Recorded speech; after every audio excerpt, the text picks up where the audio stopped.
Morning grade 8s, welcome to the Lightning for class test 2E. We are looking at class test 2E and we have so far covered our class test from 2B all the way to 2D, and we still have one more to cover in terms of preparing for our June exam.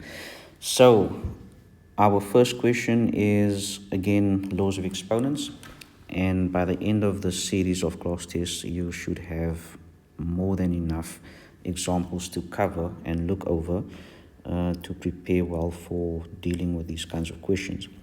So the first instruction for 1.1 again says use the laws of exponents to simplify the following and leave your answers in exponential form. So for 1.1.1 we have negative 2y to the power of 2 times negative 3y to the power of 3, and this again is just a straightforward product. Please note again that the bracket here, I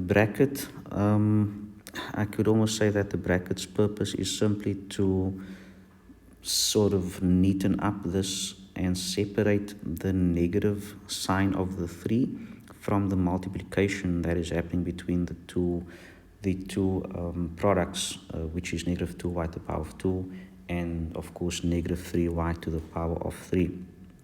But let's just get that away.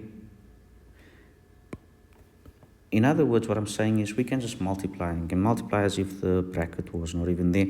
So negative 2 times negative 3 gives us a positive 6. Okay, again, the mistake that's being made here normally is forgetting about the signs and for some reason getting a negative answer. But that's negative times a negative, which gives us a positive 6. And then the y's here, the powers of y, is keeping our base of y and then adding our exponents, which is 5, and that's the end of it.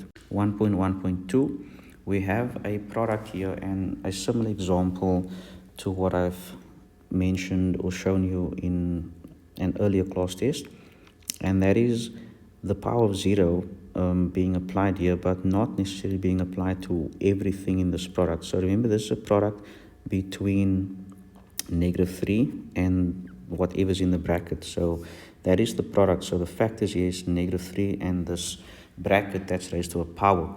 Now, the negative 3 is not being raised to the power of 0.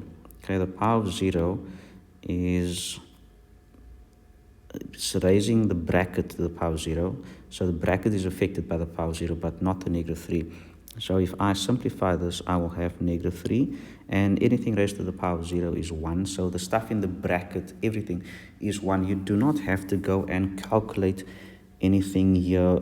You don't have to go and say, okay, I've got x to the power 2 times the 0 and y to the power of 3 times the 0, and that will then give me x to the power of 0, y to the power of 0, which is just 1 times 1, which is 1. This is not wrong, but it's not necessary. We know that all of this stuff is going to just be equal to 1, and the power of 0, the law tells us that, so that we do not have to do all this stuff. So we know we will simply just say, okay, that is 1. Okay, I don't even have to think about it. So the bracket is raised to the power of 0, so the bracket is equal to 1. Then negative 3 times 1 is negative 3.